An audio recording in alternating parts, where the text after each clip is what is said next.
Today we're going to be drawing absolute value and square root graphs. If we want to sketch y is equal to the absolute value of f of x, we're going to follow the following steps. Everything above and on the x-axis stays the same.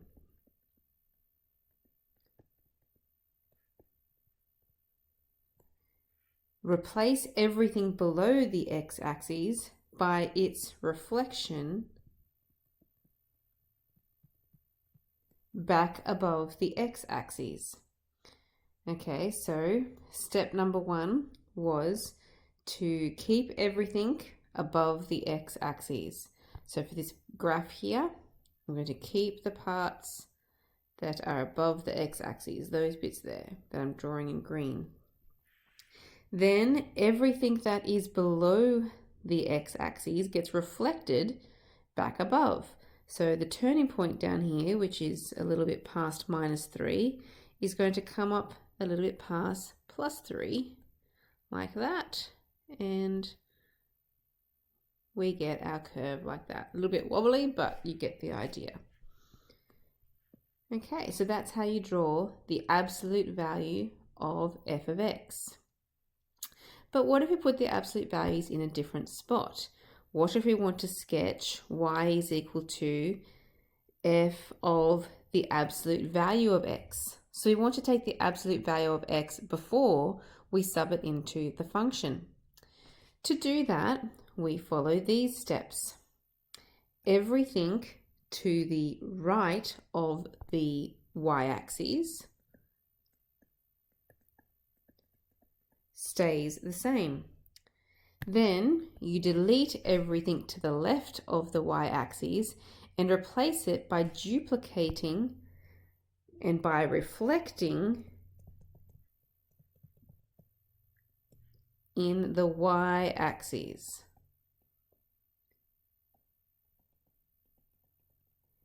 Everything that was to the right of the y-axis. The resulting function is even. That is that it has a line of symmetry in the y-axis. Okay, so here is another function, f of x equals bracket 2 minus x, and then bracket again, x plus 1 all squared. And we want to sketch the graph of y equals f absolute value of x.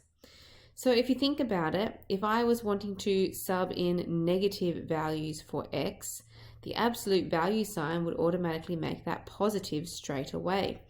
So everything that is already positive stays the same for positive values for x, so that part there stays the same.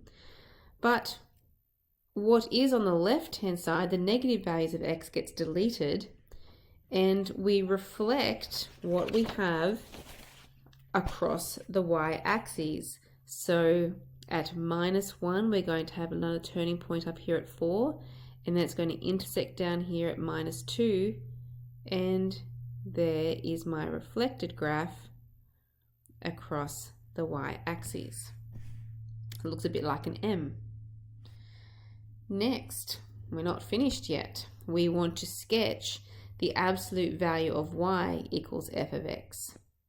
The steps for sketching absolute value of y equals f of x are the same as the steps for sketching y equals f absolute value of x, except that the horizontal and vertical are reversed. Normally, the graph of absolute value of y equals f of x is no longer a function. When the graph of y equals f of x is below the x-axis, f of x is negative, so it cannot equal absolute value of y. Thus, we have to remove all parts of the graph that are below the x-axis. So these parts down here below the x-axis, they're going to get deleted. Next, when the graph of y equals f of x is above the x-axis, then the absolute value of y equals f of x, so y has two possible values, f of x and negative f of x. Thus, below the x-axis, we duplicate by reflecting everything above the x-axis. So we're going to keep the bits above and we're going to reflect them below as well, because absolute values means it could have been positive or it could have been negative. So the parts there in blue are the graph that remains. Okay, so of course we could combine some of those rules into many different types of graphs here. So all of these graphs in the box are based on this parabola that you see over here on the side. So the first one, we have y equals absolute value of f, absolute value of x. Start with the outside absolute value. Okay, so if I did the absolute value of f of x, that would mean that I would keep the parts above and everything below would get reflected above. Okay, then I need to adjust that because now I want to do the absolute value of the x inside that function there. That means that you delete everything that's on the left of the y-axis. So far I've got that part still there. I've deleted the part to the left, and we reflect everything from the right side over to the left. So that's going to be a -3 over here. It's going to go like that, reflect, like, oops, let me just draw that a little bit better. Like that. Okay, so we can try another one. That's how we get the graph for A there. Let's try the next one. So start with the right hand side. I want to do the absolute value of f of x, which means I'm keeping the positive parts and reflecting what's below up above. Then, so that's this part, then I want to do the absolute value of the y, which means that everything above the x-axis, which is everything now, gets reflected below the x-axis as well. So we would get that part and that part. Okay, so that's how you get that answer. Okay, so you can keep playing with that and practice combining all your different absolute values in different positions. The next thing we need to do is go on to square roots. We want to sketch y is equal to the square root of f of x. So to do that, we want to take the square root of the ordinates that we have on our graph wherever possible.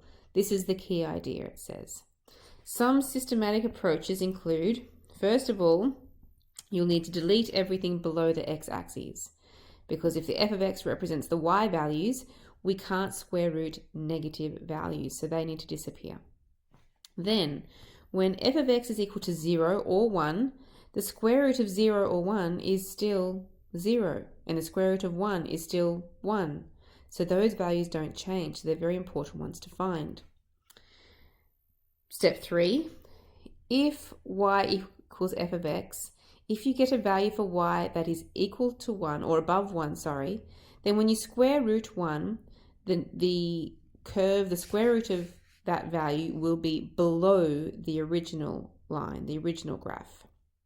However, if your f of x value is between 0 and 1, when you square root it, it actually gets bigger, so it will be above the f of x graph. So let's have a look. Example number 4, it says sketch the graph of y equals 2x plus 1, and hence we then want to sketch the square root of 2x plus 1. So y equals 2x plus 1 is a straight line.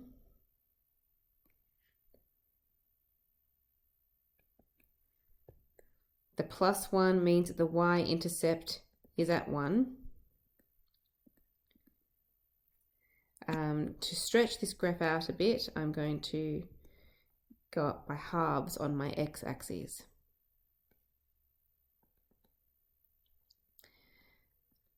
So at x equals 0, we have a y value of 1.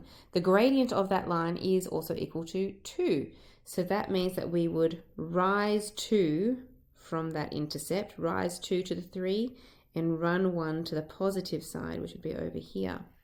We could also do that going down so that we can find our y-intercept, our x-intercept, sorry. We go down 2 and across 1, which means our line is coming down. We should go through the minus half like that. All right, y equals 2x plus 1. So now we want to square root that line. Now we cannot square root negative values for y. So that means that this part of the line, everything below that x-axis, is going to need to be deleted. We can square root 0 though. The square root of 0 is 0, so it's going to start here. And the square root of 1, so this next value here is 1, the square root of 1 is 1. Between those two dots, I have values between 0 and 1. So I could go right in the middle. This value in here would be 0.5. The square root of 0.5 is 0.7. It actually gets bigger. So the curve is going to bend out on the higher side between those two dots, like that.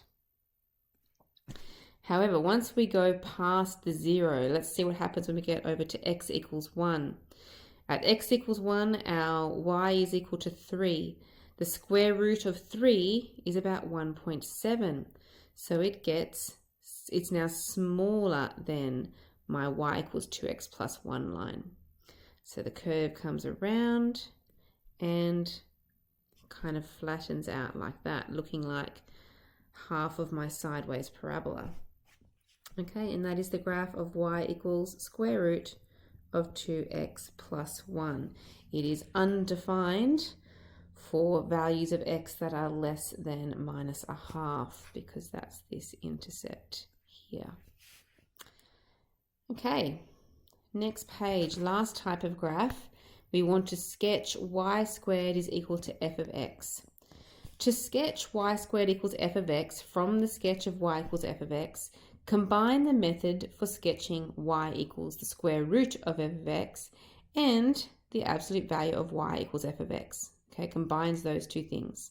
This means that you will have to delete everything below the x-axis. Then you will square root the function, and you will then duplicate what you have left by reflecting it over the x-axis. So you can see that in these series of graphs here. Y equals f of x, here is my starting graph. The first thing that you need to do is delete the parts that are below the x-axis, so these little parts here. However, you do still have a dot here at -4 because it's okay for it to equal 0, but it just needs to be not below, it can't be negative. Then, to get to the second graph, we have to square root all the values. So square root of 0 still stays 0. Square root of 4 comes down to 2. Square root of 1, these values still stay at 1, so they're the same as before. And here, there was another one here. And at the high end over this side, that was at 4 as well, so that came down to 2 as well. And it gets taller for the values less than 1, so you can see it's steeper here. But once it's above 1, it gets a little bit fatter, okay? And you get the rest of the curve like that. Okay, so we've square rooted everything. Then, for the last step, you just reflect that graph across the x-axis. So it's the same above and below, and that is your final graph there, the third one.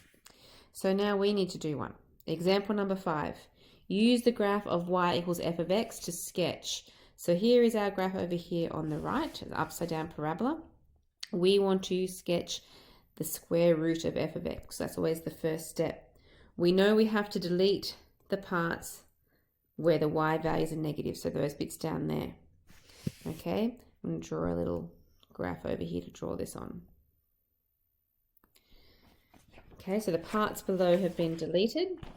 I'm still going to have an intercept at 0 and another one at 2. Then I have my turning point at x equals 1. And the y value for that is 1. The square root of 1 is still 1, so it's still going to stay the same height. However, The sides of this parabola, those y values are less than 1. So when I square root them, they are going to get slightly bigger. So it's going to curve, but it's going to be a little bit wider, a little bit more circular looking, the curve that comes out of that. Okay, then part B, I need to draw the y squared equals f of x, which means I take the square root graph and I reflect it over the x-axis. So at 0 and 2, and I have my 1 in the middle. So it's still going to come up to 1 here. My graph is like that. That's what I had to start with, and I just want to reflect that below the x-axis, so it looks a bit like a circle. Okay, so they are all the different types of graphs you need to work on in exercise 5E.